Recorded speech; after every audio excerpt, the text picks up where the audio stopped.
어린아이로 남고 싶은 관성이 빚어낸 환상을 통해 한 개인의 성장이나 자아찾기의 어려움을 그려온 많은 이야기들. 그동안 우리는 잭과 콩나무, 헨젤과 그레텔 같은 서구의 이야기에서 그 즐거움을 찾아왔다. 착한 일을 권장하고 악을 징벌한다는 일관된 주제의식으로 읽혀온 우리 고전소설에서 성인 되기의 설렘과 두려움을 읽어낼 수는 없을까? 그동안 미처 몰랐던 한국 고전소설의 매력을 새로운 해석을 통해 전해주는 경기대학교 국어국문학과 이정원 교수에게 들어본다.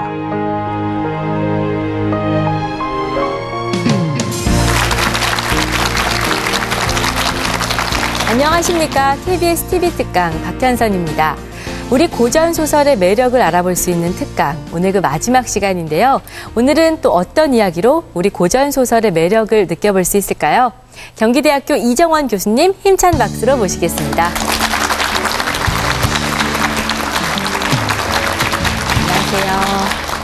오늘 특강 마지막 시간이에요. 저희가 지난 사흘 동안 장화홍련전, 토끼전, 또 홍길동전까지 훑어봤는데요. 정말 저는 재밌게 들었어요. 그래서 오늘은 또 어떤 이야기일지 너무 기대가 되거든요. 어떤 이야기인가요? 네, 오늘은 일반인들에겐 좀 생소한 작품입니다. 네. 김원전이라는 소설을 가지고 말씀을 드리겠습니다. 저도 제목은 처음 들어봤는데요. 김원이라는 사람에 관련된 이야기인가요? 맞습니다. 그래서 춘향전은 춘향의 이야기고, 네. 심청전은 심청 이야기듯이 김원전은 김원이라는 사람의 이야기입니다. 근데 이 사람이 조금 독특합니다. 네. 그래서 이제 김은 성이고 원은 둥글 원자를 썼습니다. 그래서 탄생과 관련한 뭔가 신비한 일이 있었다는 걸 짐작하게 합니다. 무슨 일일 것 같습니까? 알에서. 맞습니다. 알로 태어났습니다.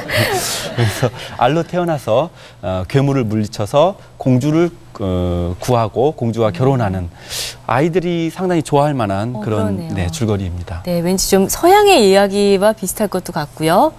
우리의 이야기를 서양이 모방했을지도 모르겠다는 좀 황당한 생각도. 네, 그럴 수도 있겠네요. 오늘 어떤 이야기인지 힘찬 박수로 강연 청해 듣겠습니다.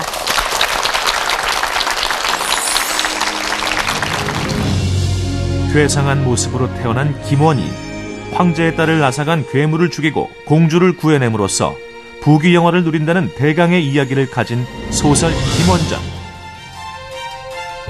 동화적 분위기는 물론 범세계적인 민담과도 친근성을 가지면서 인간 행위에 대한 신뢰와 낙관을 깔고 있는 이 이야기에는 권선징악을 넘어 성장을 위한 어떤 비밀이 담겨 있는지 김원전 속으로 들어가 보자.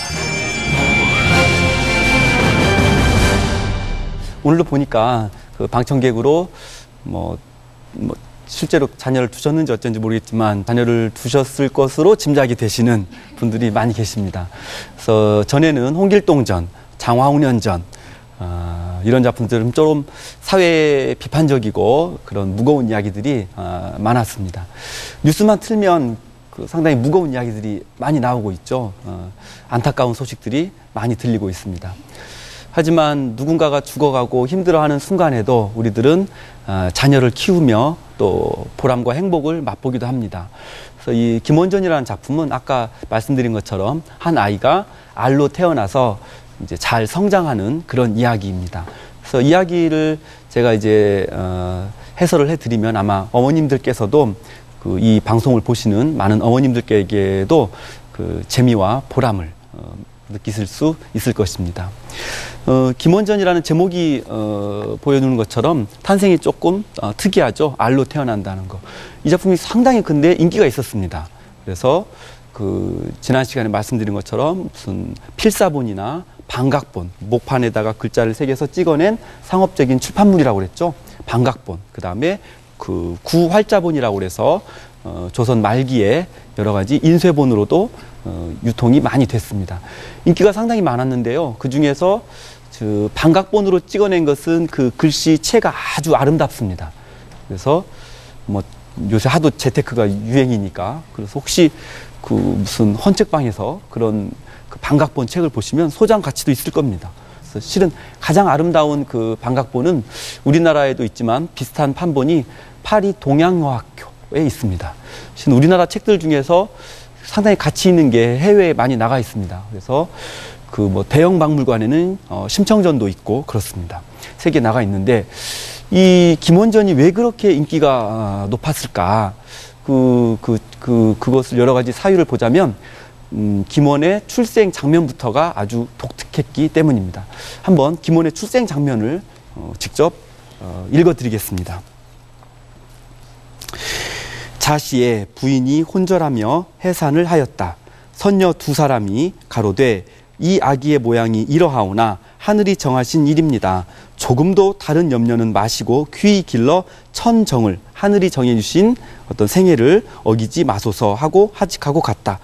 부인이 선녀를 보내고 아이를 돌아보니 아이는 없고 허무맹랑한 것이 있으니 모양이 둥글며 겉은 검고 속은 빛이 어롱어롱한 것이 눈도 코도 없고 마치 수박 모양 같았다.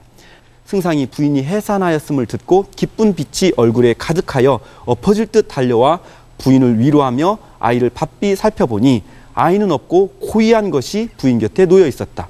크게 놀라서 가슴이 막혀 이윽하도록 말을 못하다가 부인에게 말하기를 낳은 아이가 어디에 있느뇨? 승상이 어이없어 생각하되 고금에 보고 듣지 못한 이런 편이 또 어디에 있으리요? 이로 말미암아 외당에 나와 탄식만 하였다. 이렇게 되어 있습니다. 출산을 해보신 분들은 이 상황이 더 잘 이해가 되실 겁니다. 그러니까 부인이 만약에 이 소설을 그냥 남자들이 짓고 남자들이 읽었으면 부인이 뭐 힘써 애를 낳았다 이랬을 거예요. 근데 보면은 어떻게 되어 있죠? 혼절하여 까무러지듯이 그렇죠? 힘들다는 거잖아요. 그렇죠? 그래서 애를 낳았더니 뭐가 나왔다고요? 처음에 알이라는 말은 안 나와요. 그러니까 부인의 그 어머니의 마음이 담겨 있어서 나옵니다. 허무맹랑한 거라고 나와요. 허무맹랑한 거. 그래서 부인이 그러고 있는데 이제 승상이라고 나오는데 아버지가 이제 들어와서 봤더니 어이가 없잖아요. 근데 이것을 이 알 같은 것을 수박 같은 것을 낳았다는 걸 알면서도 부인을 한번 타박을 하고 싶으니까 뭐라고 말을 하죠? 아이는 어디 있느뇨? 라고 물어보잖아요. 참 수고했단 말부터 해줘야지 그걸. 그렇죠? 네. 그러니까 아이는 어디 있느뇨? 그러니까 부인이 두렵고 무색하여서 아무 말을 못하니까 어떡합니까? 위로도 안 해주고 나와서 한숨만 쉬어버리잖아요. 그렇죠? 왜 이런 어처구니 없는 장면부터 김원전은 시작을 할까요? 실은 그리고 이렇게 혹시 이 중에서 알 낳으신 분 계세요? 없으시잖아요. 그렇죠? 그러니까 매우 비현실적인 장면이에요. 허무맹랑한 장면이라고요. 그런데도 이 작품이 조선시대에는 매우 인기가 있었습니다. 그리고 아마도 이 소설을 어린이들한테 읽혀주면 어린이들도 매우 좋아할 것입니다. 왜냐하면 알로 태어난다는 것, 둥근 것, 이상한 것, 괴이한 것, 부모들이 싫어하는 것으로 태어난다는 사실 자체가 어린아이들을 이끌어당깁니다. 어린아이들은 눈을 귀를 뗄 수가 없을 것입니다.